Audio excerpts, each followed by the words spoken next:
1장 35절부터 제가 공독합니다. 요한복음 1장 35절입니다. 또 이튿날 요한이 자기 제자 중 두 사람과 함께 섰다가 예수께서 거니심을 보고 말하되 보라 하나님의 어린 양이다.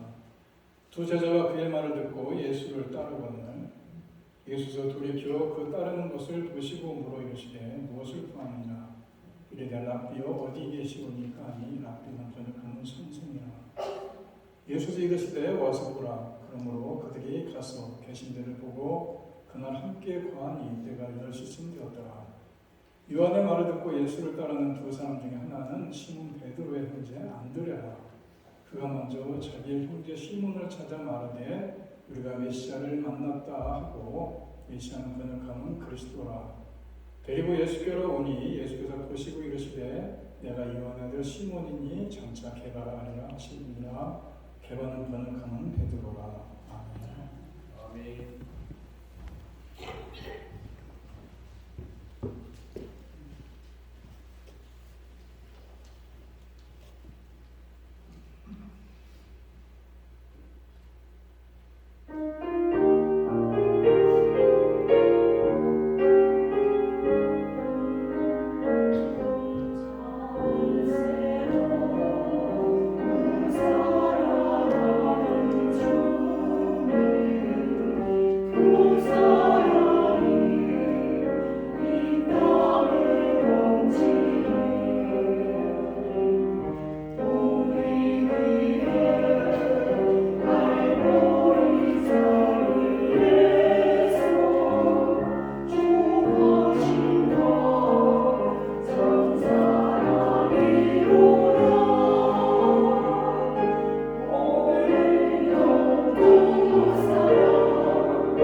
휴대폰들 다 계시는데 휴대폰에 여러분들 몇 명이나 저장이 되어 있습니까? 그 중에 새벽 2시에 전화해서 우시는 사람이 몇이나 되겠습니까?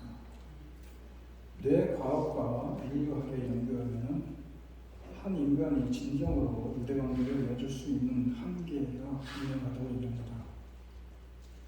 그래서 우리가 얼굴과 이름을 기억하는 사람들이 한 3,000명까지는 이렇게 기억할 수 있다고 해요. 원래 좋은 사람들인지 모르겠지만.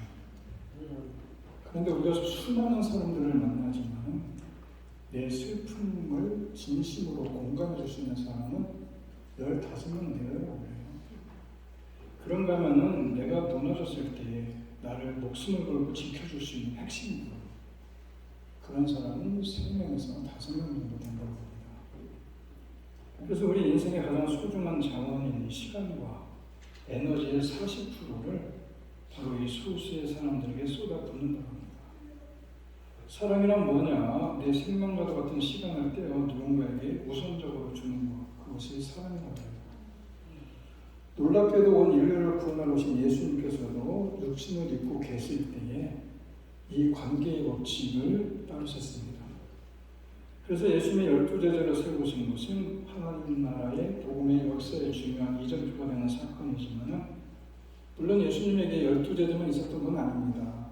그런데 마태복음, 마가복음, 누가복음에 예수님의 12제자의 이름이 쭉 나오지 않습니까?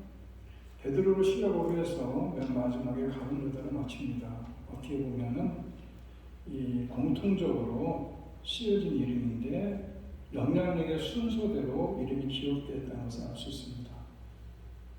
그 중에서 마태, 마가, 누가복음이 건강복음이라고 할 수 있는 곳에 보면은 예수님이 그 가운데서도 12제자 중에서도 3명을 데리고 다녔습니다. 중요한 일이 있을 동안. 그래서 변호사상에도 3명만 데리고 가고, 회당장 야이로의 딸을 고칠 때도 3명만 데리고 가고, 예수님이 마지막에 겟세마네 동산에서 기도할 때도 3명만 특별하게 앞으로 불러서 기도를 같이 하지 않습니까? 그런 거 보면 어떻게 보면은 아까 제가 말씀드린 대로 뇌과학적으로 얘기하는 그런 그 관계 법칙에 좀 맞는 얘기 같기도 한데, 근데 오늘 제가 말씀드리려고 하는 사람은 3명에 끼지 못하는 안드레에 대한 얘기를 합니다. 안드레. 어떻게 보면 우리 같은 입장 아니겠습니까? 어떻게 보면 예수님이 직접 이렇게 뽑아서 데리고 다니는 제자들도 아니지만, 그럼에도 불구하고 안드레, 참 귀한 인격과 성품을 가지고 있는 안드레에 대한 얘기를 하려고 제가 이렇게 말씀을 드리고 있는 겁니다. 여러분, 안드레는 누굽니까? 이 베드로의 형제입니다. 그리고 야고보와 요한도 형제입니다. 베드로와 이 안드레는 이 벳세다라는 동네에 살다가, 물론 어촌이지만 가버나움으로 옮겼습니다. 원래 가버나움에는 요한과 야고보가 살았습니다. 그래서 4명이 예수님의 첫 번째 제자들이 됩니다. 그런데 아까도 말씀드렸지만은 그 중에 베드로와 야고보와 요한만 예수님이 집중적으로 여러 사건에 등장시키고 핵심 역할을 맡게 됐지만은, 안드레는 그만큼 자주 등장하지 않습니다. 서신서를 쓰지도 않았고 초대교회 역사에서 중요한 역할을 맡은 리더로 쓰임받지도 못했습니다. 그런데 그가 참된 제자의 모습입니다. 안드레 그는 위치가 아니라 인격과 성품에서 섬기는 사람이 됩니다. 초대교회에서 안드레를 프로토클레토스라고 부릅니다. 프로토라는 건 처음이라는 뜻이고, 클레토스라는 것은 부름을 받았다는 뜻입니다. 첫 번째로 부름받은 사람은 초대교회에서 모두가 인정하는 사람인데 누구냐? 베드로가 아니라 안드레입니다. 그렇지만 어떠한 알력이나 다툼의 주인공으로 등장하지 않습니다. 12제자 중에서 가장 먼저 부름받았고 형 베드로를 예수께 소개해 줬는데 자신의 유치를 주장하거나 내세우거나 요구하는 모습이 전혀 없는 사람이 이 안드레입니다.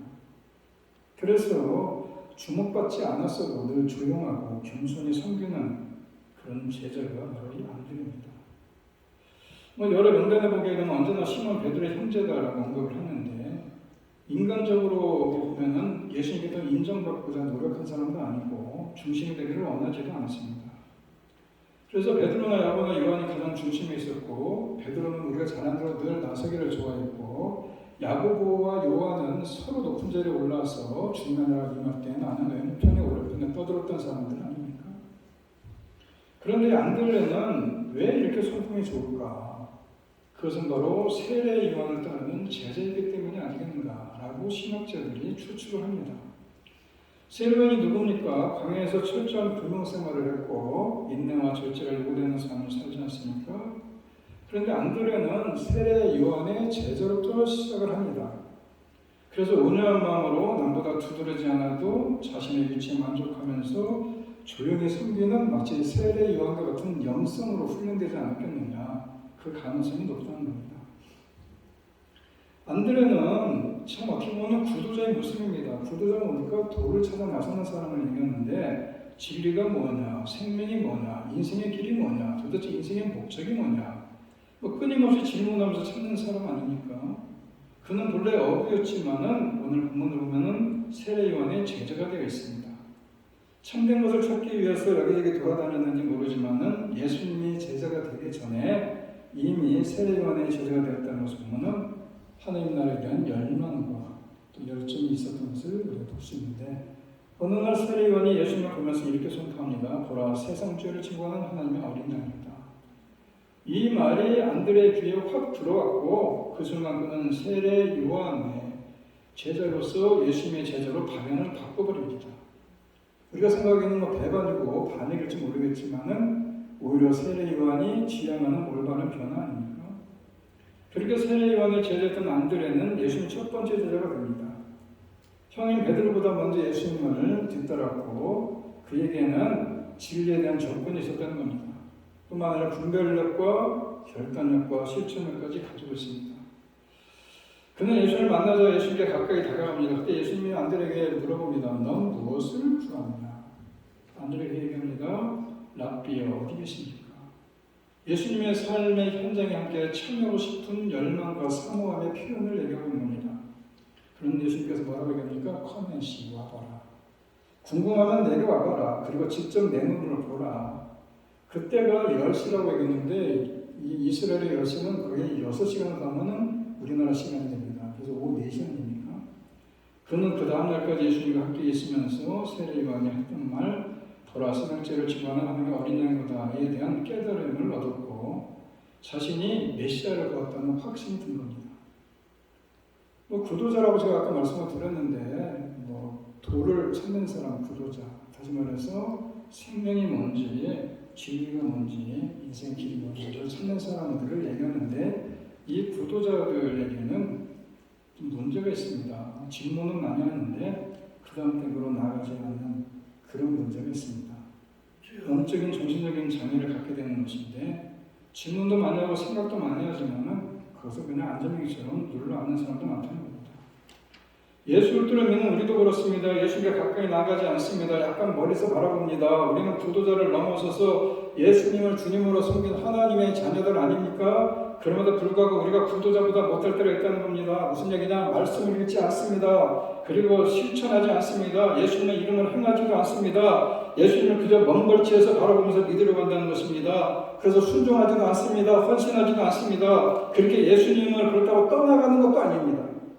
그냥 먼 발치였습니다. 먼 발치. 여러분은 신앙의 기쁨이 있습니까? 예수를 믿고 예수를 만난 영적인 감격이 있냐 이겁니다. 만약 그렇게 되기를 원한다면은 와보라 하는 예수님의 말씀에 가까이 가야 되는 것이고 예수님의 말씀을 읽어야 되는 것이고 말씀대로 순종해 봐야 예수님의 인격과 내 인격이 만날 수 있는 거 아니겠어요? 이런 인격과 인격의 만남 속에 사랑이 있는 것이고 기쁨이 있는 것이고 감격이 있는 것입니다. 그걸 놓치면 예수님은 그저 먼 발치에 있을 뿐입니다. 예배도 드리고 기도도 하고 가끔 말씀도 보지만 그것이 내 것이 안 되는 이유가 거기에 있는 거 아닙니까?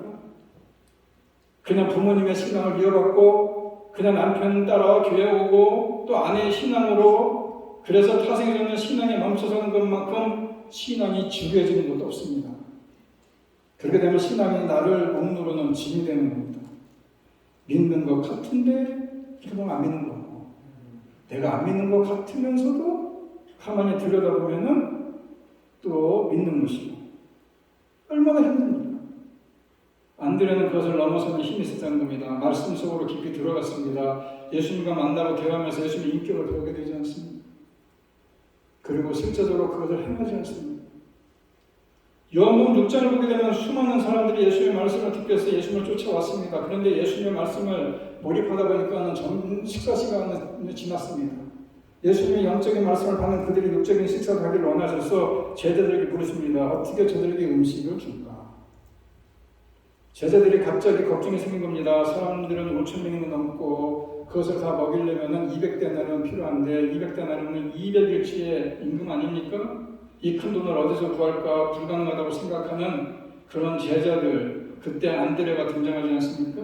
여기저기 군중 속에 다니면서 한 어린아이 보리떡 5개와 물고기 2마리를 가진 것을 발견하게 되고 예수님께로 데리고 오지 않습니까? 그래서 새로운 역사가 일어나는 겁니다. 근데 여러분 가만히 말씀을 보게 되면은 안드레의 마음은 두 가지입니다. 뭐냐? 기대하는 마음과 의심하는 마음. 이 두 마음에서 서로 흔들렸지만은 결국 예수님께로 옵니다. 성경은 그의 흔들리는 마음과 갈등을 이렇게 보여줍니다. 요한복음 6장 8절을 제가 읽어봅니다. 제자 중 하나고 시몬 베드로의 형제 안드레가 예수께 여쭤오되 여기 한 아이가 있어 보리떡 5개와 물고기 2마리를 가지고 있나이다. 그러나 그것이 이 많은 사람에게 얼마나 되겠습니까? 먹이긴 하겠습니까? 우리는 성경을 읽고 하나님의 말씀대로 순종하려고 해도 현실은 그렇지 않을 때가 있지 않습니까? 너무나 힘듭니다. 어떻게 할까? 내가 과연 감당할 수 있을까? 내가 가진 것이 너무나 적지 않은가? 여러 가지 생각과 어려움을 떨치기가 어려울 때가 많지 않습니까?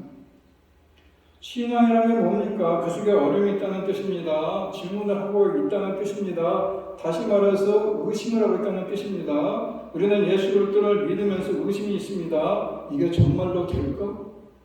이 많은 사람들이 이게 합당할까? 목사님 저도 마찬가지입니다. 하나님 이게 정말 할 수 있는 일이겠습니까?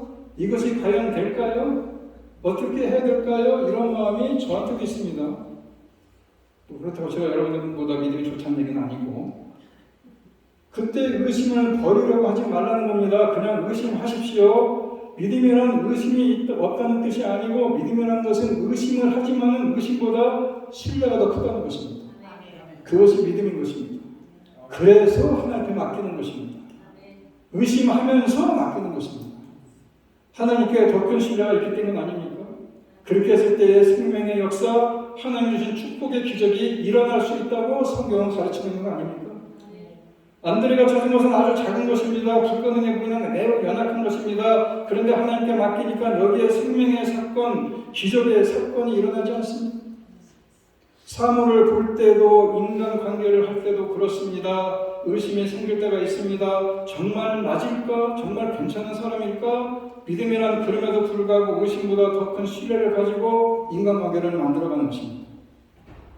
하나님을 생각할 때도 의심이 생길 때가 있습니다. 그런 의심을 가지고 하나님을 만나는 겁니다. 하지만 하나님은 인간 이상의 분이신 것입니다. 하나님은 사랑이시고 은혜 아닙니까? 그분 안에서 우리에게 주어지는 믿음과 신뢰는 상상할 수 없이 큰 것입니다. 이것을 경험하게 되면 예수님을 믿는 것이 좋아지는 것이고 예수님을 믿는 것이 생의 기쁨이 되는 것이고 예수님이 소망이고 기쁨이고 능력이고 평안이다 이런 얘기 아닙니까? 이것이 예수님을 믿을 때 주어지는 축복인 것입니다. 그런데 우리는 질문만 하고 생각만 하고 의심만 하고 더 깊이 들어가려고 하지 않습니다. 그래서 믿음이 자라지 않는 겁니다. 여러분 한번 해보십시오. 주님 말씀대로 순종해 보라는 것입니다. 그럼 오병이와 같은 기적을 맛보게 된다는 얘기입니다. 여러분 안드레는 큰 축복을 가진 자였습니다. 안드레와 접촉하는 사람과 사물은 복을 받기 시작합니다. 안드레가 축복의 근원이 아니고 안드레가 오늘 모든 능력을 갖고 있는 것도 아닌데 그 접촉하는 사람 그리고 접촉하는 사물마다 축복을 받습니다. 그 이유가 뭡니까? 안드레는 그 사건과 그 사물 그 사람을 예수님께로 인도했기 때문이다 이런 얘기예요. 안드레가 능력이 많은 것이 아니라 예수님이 능력이 많은 것이고 안드레가 진리인 것이 아니라 예수님이 진리이기 때문 아니겠어요? 이것이 안드레가 가졌던 삶의 축복 아니냐. 그게 바로 안드레의 삶의 축복입니다. 그가 예수님을 만나고 예수께로 사람을 이끌고 예수께로 어렵고 힘든 사건을 이끌면은 예수께서 사건을 새롭게 만들어 가시고 새로운 기적들을 만들어 내시는 것을 그가 직접 경험하지 않습니까? 이것이 바로 안드레의 어떻게 들여다보면은 제2인자라는 것을 볼 수 있습니다. 안드레는 오직 예수님만을 1인자로 생각합니다. 세상은 1인자만을 알아주지 않습니까? 세상은 1등 기업을 참 칭찬합니다. 여러분들도 자녀들에게 이런 말씀 한 번쯤 해봤을 것입니다. 야, 너 1등 좀 해봐라. 네가 1등하면 그럼 내가 소원이 없겠다. 왜 그렇습니까? 모두가 1등을 추구하기 때문에 그렇습니다. 그런데 어쩌면 우리 중 누군가는 실제로 1등을 합니다. 하지만 1등인 사람도 2인자 의식을 가져야 된다는 겁니다. 1등 의식을 갖는 순간에 교만해지고 무너지기 시작하기 때문 아닙니까? 우리의 1등, 우리의 1인자는 누구냐? 하나님이라는 것입니다. 예수 그리스도라는 것입니다. 안드레는 사실 예수님의 첫 번째 제자였습니다. 그런데 성경을 보면 첫 번째 나오지 않습니다. 베드로부터 나옵니다. 안드레는 두 번째로 머물기를 개의치 않습니다. 오히려 두 번째에 머물러 한다면 그것을 그대로 받아들이는 사람이라는 것입니다. 그래서 불평하고 시기하며 그것 때문에 낙담하지 않습니다. 왜냐하면 안드레가 바라보는 것은 누굽니까? 예수님이기 때문에 그렇습니다. 자신보다 더 잘난 자가 있으면 박수치고 높여주었고 자신보다 못난 자가 있으면 끌어안고 예수님께로 초청하지 않습니까? 그게 2인자의 의식인 것입니다. 그것을 통해서 강한 자에게는 비굴해지지 않았고 약한 자에게는 오만해지지 않았다는 것입니다. 오히려 예수님을 바라보면서 자기의 삶을 나누는 예수님의 진정한 제자가 되지 않습니다. 평생 그렇게 삽니다. 평생. 누구나 1인자가 되는 그 순간에도 나보다 더 큰 하나님이 계시다는 것을 알아야 겸손해 주시는 것입니다. 누가 평생 1인자 노릇하겠습니까? 누가 항상 앞에만 설 수 있습니까? 우리는 1인자는 예수님이고 우리는 예수님 앞에 창모에 불과한 것이고 그것을 잊지 않는다면 어디 가서나 잘할 수 있는 것이고 그것을 잊지 않는다면 어디 가서나 귀한 역사를 만들어낼 수 있는 겁니다. 나보다 더 잘 나가는 사람들은 그냥 칭찬하시고 나보다 더 힘들고 어려운 사람들은 격려하고 끌어안으라는 것입니다. 그러나 순간에 여러분들을 통해서 생명의 역사가 빙글빙글 돌아가는 것을 알 수 있을 것입니다. 그것이 바로 하나님 우리에게 주는 축복 아닙니까? 그리고 안드레에게는 전도자의 모습이 있습니다. 전도를 하려면 무엇이 있어야 합니까? 먼저 예수님을 믿는 스스로를 자랑스럽게 얘기합니다. 예수님을 믿으면서도 속으로 기쁘지 않다면 어떻게 다른 사람에게 예수를 증거할 수 있겠습니까? 예수님을 믿으면서도 괴로워한다면 늘 마음이 허전함을 느낀다면 어떻게 전도가 되겠습니까? 자기 속에 있는 것을 남에게 주는 것이 전도인 것입니다. 그래서 먼저 예수님을 믿게 된 내 자신이 소중한 것이 아니라 내 안에 계신 예수님이 소중하다는 것을 알 때에 그때 전도가 시작이 되는 것입니다. 또 어떤 사람이 전도를 하니까 한 영혼을 불쌍히 여기고 긍휼히 여기는 사람입니다. 그래서 하나님 저 사람도 당신의 아들, 당신의 딸이 되기를 원합니다. 제가 받은 축복을 저 사람도 받았으면 좋겠습니다. 뭐 이런 마음이 있어야 전도할 수 있는 거 아니에요? 안드레가 그랬다는 겁니다. 안드레의 이런 모습이 요한복음 12장에 기록되어 있는데 제가 한번 읽어드리겠습니다. 20절부터 명절에 예배하러 올라온 사람 중에 헬라인 몇이 있는데 그들이 갈릴리 벳세다 사람 빌립에게 가서 청하 이르되 선생이여 우리가 예수를 배웠고자 하나이다 하니 빌립이 안드레에게 가서 말하고 안드레와 빌립이 예수께 가서 여쭈었다. 명절에 예배하러 이렇게 올라옵니다. 전에도 말씀드렸지만 유대인들은 3대 절기를 예루살렘에서 이렇게 보내기를 원합니다. 그래서 평생에 한 번이라도 이 디아스포라, 흩어져 있던 유대인들이 그 예루살렘에 올라옵니다. 마찬가지로 헬라인 몇 명이 올라온 겁니다. 저들 예수님의 소문을 듣고 온 김에 예수를 만나보기를 원했습니다. 빌립이 헬레계 유대인이기 때문에 말이 통하니까 빌립에게 가서 예수를 만나기를 원했을 것입니다. 당시 유대인들은 헬라인을 별로 탐탁지 않게 생각합니다. 왜냐하면 이방인이니까. 그때 베드로나 요한이나 야고보에게 이 사실을 알리지 않고 안드레에게 얘기했다는 게 중요한 거 아닙니까? 왜 빌립은 안드레에게 헬라인을 소개했겠느냐? 베드로와 요한과 야고보 예수님의 수제자들 아닙니까? 예수님이 항상 챙기고 다니는 핵심 멤버들 아닙니까? 그럼에도 불구하고 왜 그들에게 얘기를 안 했겠느냐? 이 빌립이 판단하기에는 그 사람들은 서로 높은 사람들에게 싸운 사람들이고 오순절 성령 받기 전까지는 그저 편협한 민족주의자들이었고 예수님이 십자가에 지기 전까지만 해도 출세에게 불타는 사람들 아니었습니까? 그런데 안드레는 달랐다는 겁니다. 제자들도 안드레가 첫 번째 예수님의 부름을 받은 사람으로 알았을 것이고 그런데 예수님이 제3자의 춘위 그룹에 들어가지 못합니다. 변해산에서 베드로와 야고보와 요한만 데리고 올라가지 않습니까? 자신이 전도한 베드로를 데리고 갑니다. 자신보다 늦게 예수님을 알게 된 요한과 야고보는 데리고 갑니다. 그리고 해당장 야이로의 딸을 살릴 때도 베드로와 야고보와 요한만 데리고 갑니다. 기도하러. 겟세마네 기도할 때도 마찬가지입니다. 그들만 특별히 앞에서 기도하게 특별하다고 합니다. 그는들 베드로의 형제 안드레로만 소개됩니다. 얼마나 서운했겠습니까? 이 사실을 빌립이 몰랐겠냐고요. 그런데 안드레는 한 번도 서운한 기색을 보이지 않고 불평 한마디 하지 않습니다. 자신도 묵묵히 전도자 역할을 감당하지 않습니까? 그는 안드레가 열린 사고를 가진 사람인 걸 알기 때문인 것입니다. 안드레에게 소개하면 화내거나 야단치거나 돌려보낸 일이 아니고 예수님께 분명히 소개해 줄 거라고 빌립은 믿었다는 것입니다. 그만큼 제자들에게 안드레의 인격이 인정받고 싶다는 얘기 아닙니까? 그래서 빌립은 헬라인을 안드레에게 소개했고 예상대로 전도자 안드레는 이들을 예수님께 소개를 합니다. 이러한 사례를 통해서 볼 때 안드레는 최초의 이방인 선교사라고 할 수 있습니다. 안드레는 자신을 드러내지 않고 주인을 섬기지만은 한 영혼을 예수께 인도하는 사람 아닙니까? 우리가 안드레 같은 이런 인격을 가진 사람들이 되야 되지 않겠습니까? 안드레는 베드로가 쓰임받는 것에 대해서 서운해하지 않습니다. 자신이 인도한 사람은 주목받고 자신은 주목하지 않아도 서운해하지 않습니다. 자신이 전도한 사람이 사랑받는 것 서운해하지 않습니다. 자신은 그저 단위로서 목적지가 아니라 통로인 것을 아는 사람이라는 것입니다. 그래서 축복의 통로로 만족해 있습니다. 여러분, 공부해서 남주냐, 돈 벌어서 남주냐 이런 얘기 흔히 많이 합니다. 그런데 돈 벌어서 남주는 겁니다. 그리고 공부해서 남주라고 그러지 않습니까? 특히 교회에서 은혜 받아서 남주냐라고 얘기하는데 은혜 받아서 자기만 은혜 속에 머무릅니까?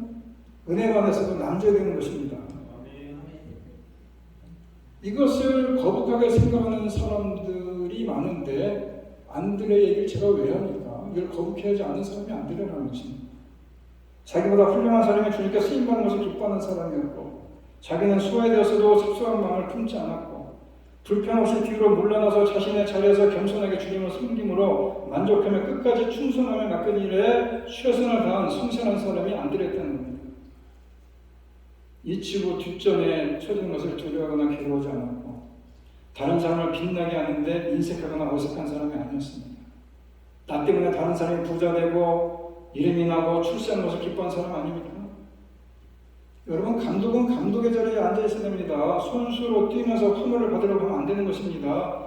여러분, 사도행전 11장에 보게 되면 바나바가 다소에 있는 이 사울을 데리고 나옵니다. 그래서 사울이 바울이 되지 않습니까? 같이 안디옥교회에서 파송하는 선교사 되고 그로 인해서 바울이 1차, 2차, 3차 전쟁을 떠나고 그 모든 그 이름이 바울 뒤에 감춰지는 사람이 바나바입니다. 그럼에도 불구하고 바나바는 기쁨으로 받아들이고 협력하지 않습니까?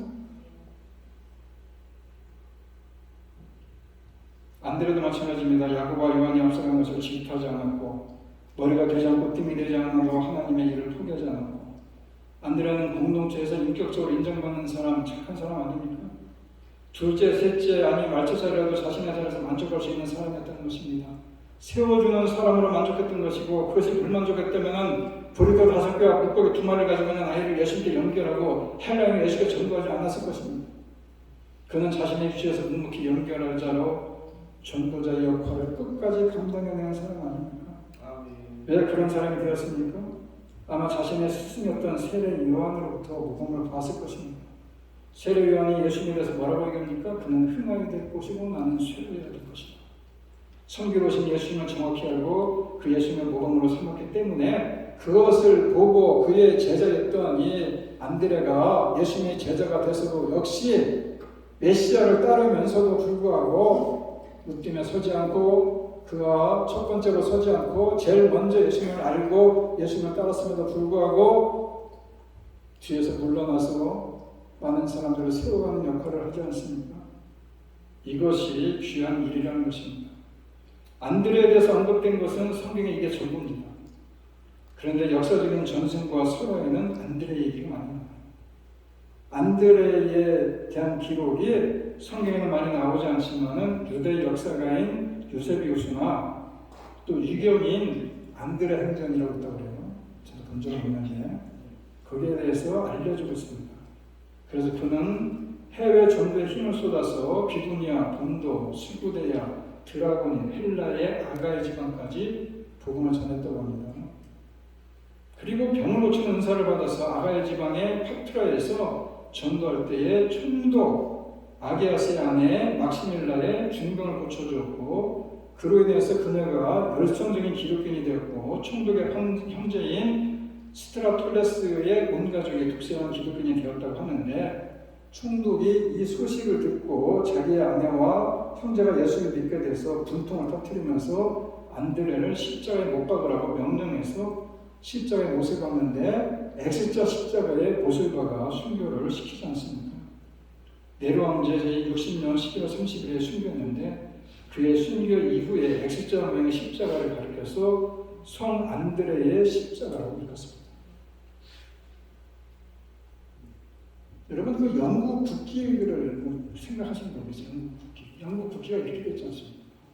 이게 안드레의 십자가에서 나온 거예요.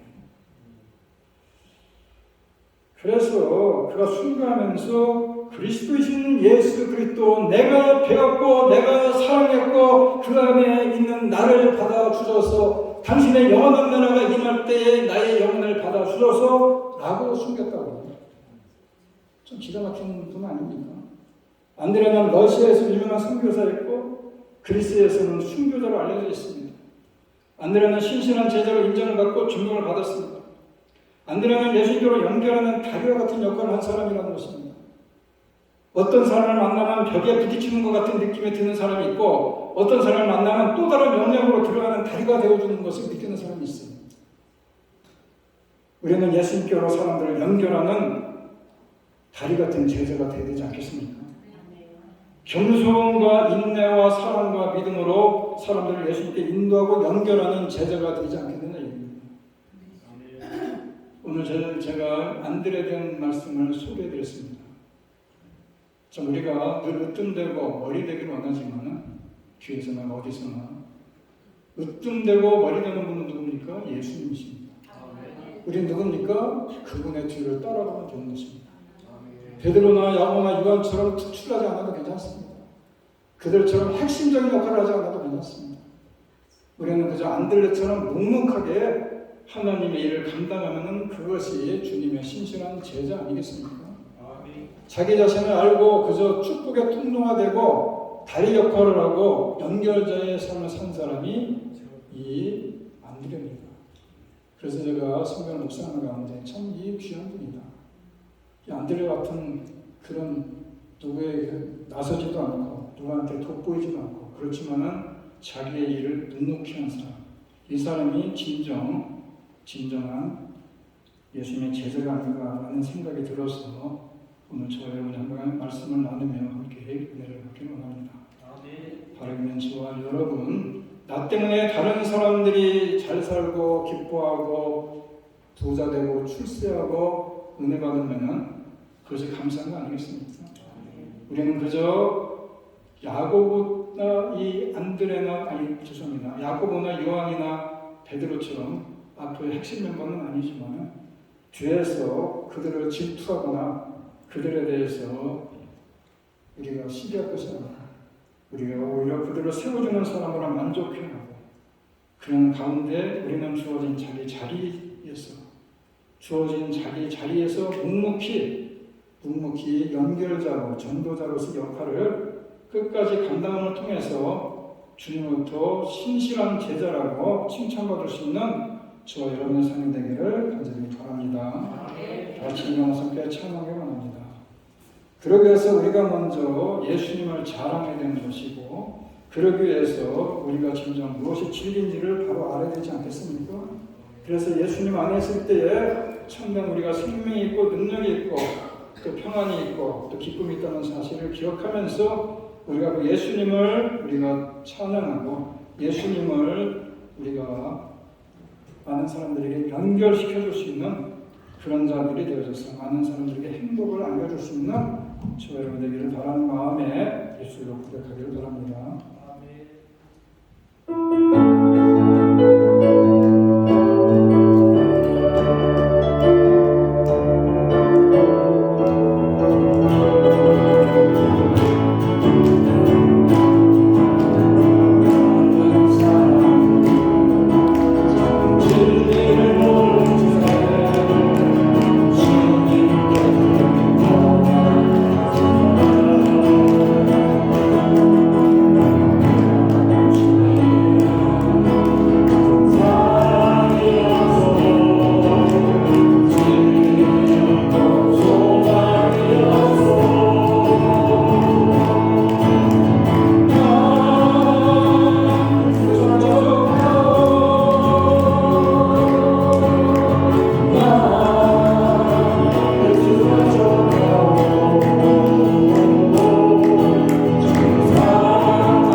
예수님이 바로 우리들의 으뜸이고 머리이시고 일인자라는 사실을 기억하면서 우리는 그분을 돕고 그분 아래에서 주님의 나라를 위해서 힘쓸 수 있는 귀한 주님의 신실한 제자들이 되어져서 주님께서 우리들에게 허락해 주신 자리에서 겸손하게 주님을 섬기며 만족하며 끝까지 충성하는 복된 우리 성도님들이 다 되게 하여 주옵소서.